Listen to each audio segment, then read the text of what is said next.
Белгілі суретші, Қазақстан Республикасының еңбек сіңірген қайраткері, мемлекеттік сыйлықтың иегері және Қазақстан Көркемөнер Академиясының президенті Амандос Аханаев 70 жасқа толып отыр. Дәстүр бойынша қылғалам шеберін Таңшолпан бағдарламасы бірінші болып құттықтамақ.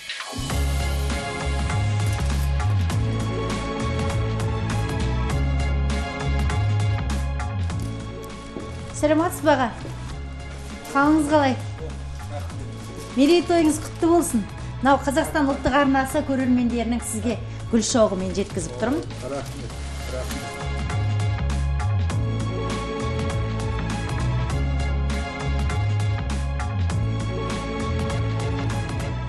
Қазақ бейнелеу өнерінде Ақанаевтар династиясының орны ерекше. Сіздер өткен жылы 3 буын ұрпақ өкілдерінің өнерін таныстырған көрме ұйымдастырғансыздар. Жалпы ұрпақтар сабақтастығы деген осы болар. Балаларым барлығы суретші, Руслан, Ботагөз, Ескендір. Олар суретші, белгілі суретшілер қазір. Русланның өзі 50-ге келді. Ботагөз 47-48-ге аяқ салып жатыр. Олардың балалары барлығында суретші. Оларды сурет салады. Соның мына неге Астанаға алып барып Кастеевті алды менен. Мұражайында көрсетті. Қазір Астанаға, мына Астананың 20 жылдығына бардық. Оны ешкім итермелеген жоқ. Сендер мына сурет салыңдар, сендер мынандай болыңдар деп өздері сол кішкентай кезінен, о кезде менде шеберхана жоқ, мен сол үйде отырып жұмыс істеп жүрдім. Сонда бұлар балалар ойлайды, мынау бір жақсы ойын ойнап жатыр бұлар деп. Әкесі де, шешесі де. Оған да ризамын мен, балалар жақсы өзінің еліне, өзінің жеріне дегендей олар соған тырысып жатыр. 2006 жылы Қазақстан Республикасының Көркемөнер Академиясы құрылған еді. Өзіңіз басқарып отырған академия қандай бағытта жұмыс істеп жатыр қазір? Академияның бір мынандай мақсат қойылған. Ең бірінші мына біздің көне заманнан келе жатқан осы біздің ата-бабаларымыздың дәстүрлері. Ол қорғандар, қалалар, қай жерде ол қала, қай жерде ол қорғандар, мына сақ бабаларымыздан қалған. Кейінгі Хун, Үйсін, сол бабаларымыздың заманы.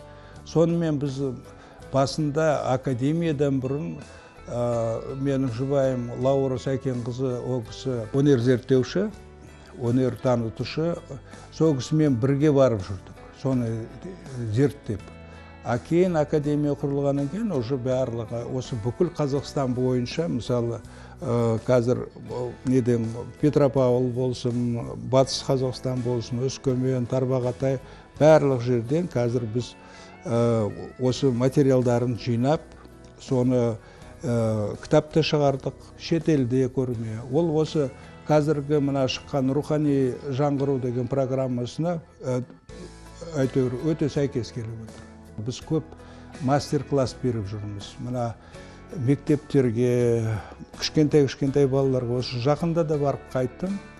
Ол өте керекті. Ертеңгі күні біз қазақ болып, атымыз бетіп, жаңғыртып, оны не қылмасақ болмайды.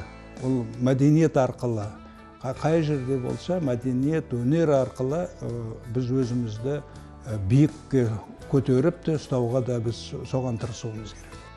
Амандос аға, сіздің 50 жылдан аса ғұмырыңыз шығармашылықпен, өнермен өтіп келе жатыр.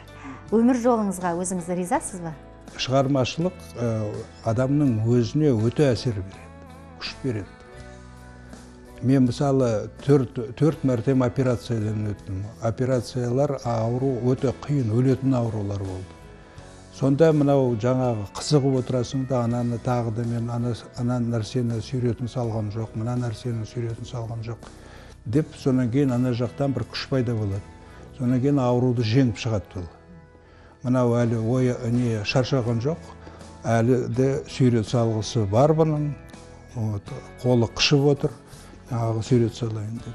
Сол үшін оған риза боласың.